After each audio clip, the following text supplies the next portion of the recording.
indice de la volatilité implicite des marchés actions américains et français. Le VIX et le CAC révèlent actuellement une confiance à toute épreuve. Café de la bourse vous dit pourquoi et ce qui pourrait changer la donne. Le VIX ou Volatility Index est un indice qui mesure la volatilité implicite des options exercées sur le S&P 500, l'indice action américain phare. Concrètement, le VIX est le résultat de la comparaison entre la moyenne des volatilités sur les options d'achat, call, et la moyenne des options de vente, PU, sur le S&P 500. L'option voyant sa valeur grandir avec l'incertitude, plus l'incertitude régnera, plus les options seront achetées en raison de leur valeur et plus le VIX sera élevé. On comprend que le VIX soit surnommé l'indice de la peur. Même principe pour le VCAC, calculé selon la méthode VIX, mais il s'applique, comme son nom l'indique, au CAC 40. Des indices au plus bas outre leur méthode de calcul, le VIX et le VCAC présentent un autre point commun, ils affichent tous deux des niveaux extrêmement bas,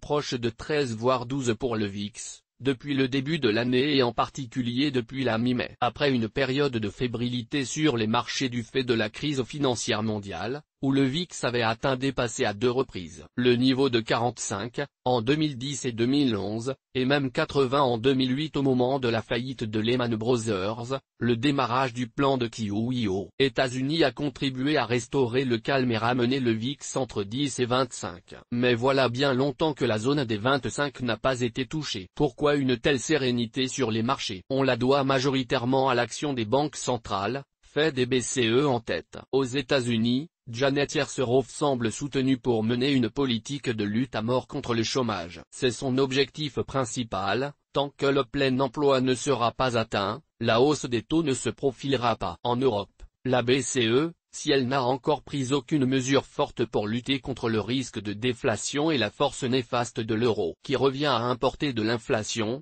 a assuré à plusieurs reprises qu'elle ferait le nécessaire pour ne pas entrer dans une spirale déflationniste. C'est dans les prochains jours qu'elle annoncera de possibles initiatives, taux de dépôt des banques en territoire négatif, éventuels, ultra-conditionnés à des prêts aux entreprises, telles sont les mesures les plus probables selon le consensus financier. Pas de hausse des taux d'intérêt dans l'immédiat dans ce contexte de reprise modérée aux États-Unis assorti d'un chômage jugé encore trop important et d'un timide rebond européen assorti d'un risque toujours présent de déflation, rien ne laisse présager une hausse des taux. Or si les taux restent bas, quelle classe d'actifs demeure la plus rétributrice? Les actions.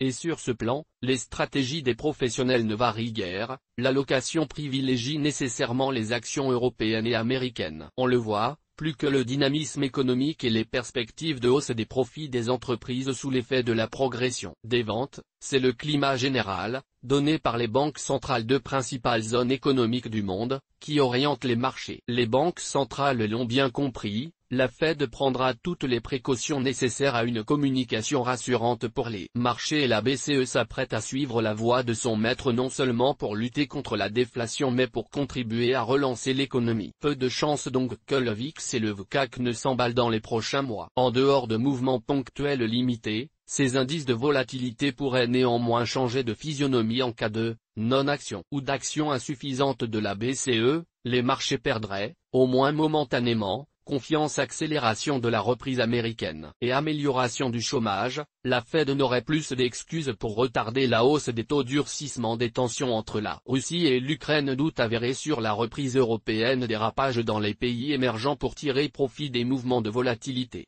Vous pouvez utiliser divers produits de bourse, leverage, short, turbo, ou investir dans des OPCVM spécialisés. Les indices VIX et VCAC, comme le FSTOXX pour l'Eurostoxx 50, peuvent partir en flèche à tout moment. La meilleure façon d'anticiper leurs mouvements est de suivre de près l'actualité et particulièrement, vous l'avez compris, les annonces des banques centrales. Nadège Bénard. Les informations de Café de la Bourse, comme et de ses publications, sont données à titre pédagogique. Elles ne constituent en aucun cas des recommandations d'investissement. Le lecteur se doit d'étudier les risques avant d'effectuer toute transaction. Il est seul responsable de ses décisions d'investissement.